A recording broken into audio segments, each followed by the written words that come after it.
Hi students, and welcome to week 6 in your online lifespan growth and development course.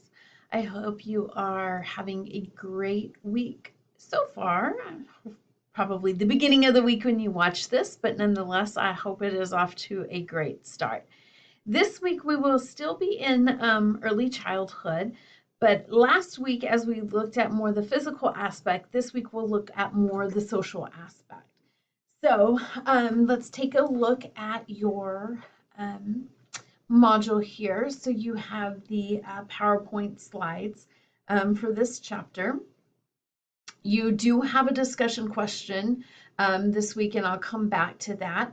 You have, there is a developing empathy video that I put in there. It doesn't have an assignment with it, but it's a helpful video in understanding the importance of empathy starting to develop at this age range, and then your chapter 6 quiz. So as far as assignments, it's really this discussion question over the pros and cons of bilingual education and your chapter 6 quiz.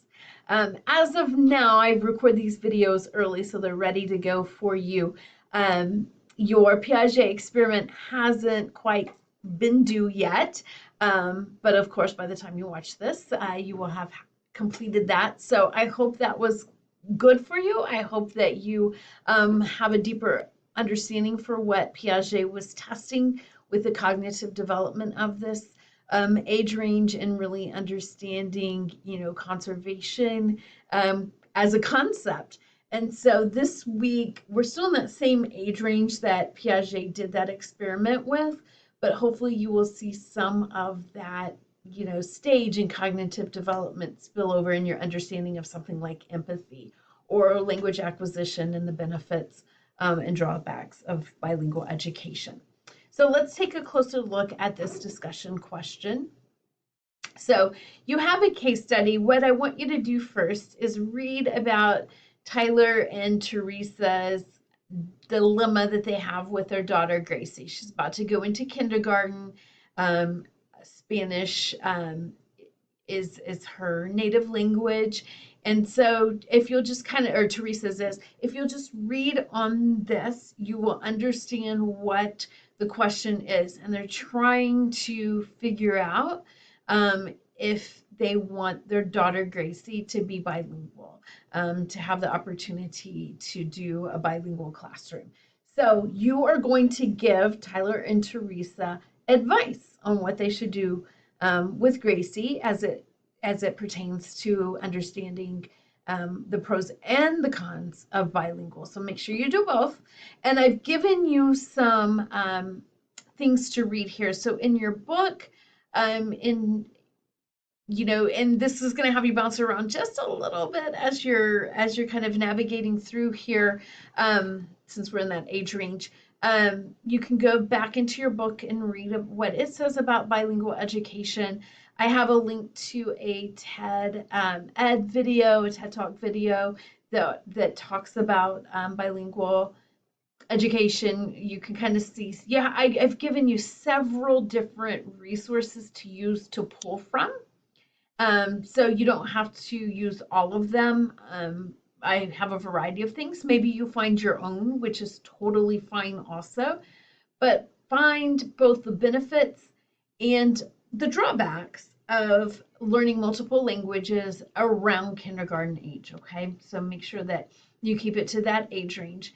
And then once you've done your research, I want you to write around 3 paragraphs where you are, and you can see the A, B, and C divided into what each paragraph should be about, based upon the research you learned. So topic is bilingual education. You'll write 1 paragraph about what is happening during this sensitive period for language, which is a concept that you've learned from last week and this week in your textbook.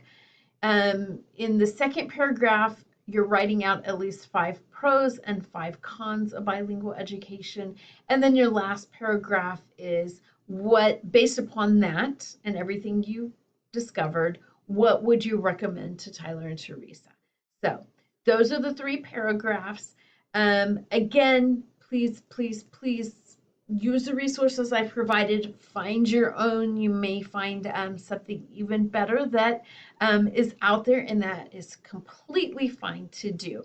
Remember, when you are using your resources and citing your resources, to make sure that you cite them in APA format. So you should have an in-text citation paraphrasing just the author's last name and the year of publication. If you're using a direct quote, make sure you're using your quotation marks and then having the citation at the end of those direct quotes. In addition to in-text citing, you'll also have a reference page. Remember, in APA, we don't call it works cited, it's called the reference page. And there you list the full citation of your citation that you used in your paper. Make sure on your citation page that you are putting them in alphabetical order by the first author's last name, if that's provided, or the title of the work if you do not have an author's name that you're using. Don't put them in the order you use them in your paper or your paragraphs. I don't want to say paper and make you think you're writing a long paper here in your 3 paragraphs, but rather in alphabetical order, which is proper APA citation. I've said this before, I've given you some information. I just want to remind you that if you go to OWL Purdue, just Google OWL Purdue, OWL, like the animal owl, but it stands for Online Writing Lab, and Purdue, Purdue, which is Purdue University. Google those two together, and their online writing lab will come up as a website link. It is phenomenal to use as a resource for APA. Why we don't even need to recreate it because they've done such a good job. And lucky for us, they have made it public so we can all benefit from it. But it will show you examples, and it will also show you proper APA citation for just about any citation you might be using. Okay, so hopefully that's helpful. I know that was a lot, and I'm long-winded today, and I've been teaching all day long, so my mouth is not, my brain is working, and my mouth is tired and doesn't want to talk anymore. So it's not synced up right now. So my apologies. Hopefully that made sense to you. But just to recap, here's your case study. You're reading about Gracie, what her parents should decide. Use these if you want to find your own, expand it, and then write 3 paragraphs based upon your research. It can be always my work for my class. It can be as long as you want it to be. But here I'm looking for a minimum of 3 paragraphs. And you can write paragraph 1 about what I have here in section A, paragraph 2, section B, and paragraph 3, section C. Here's a link to the grading rubric for this assignment. And then don't forget about your quiz.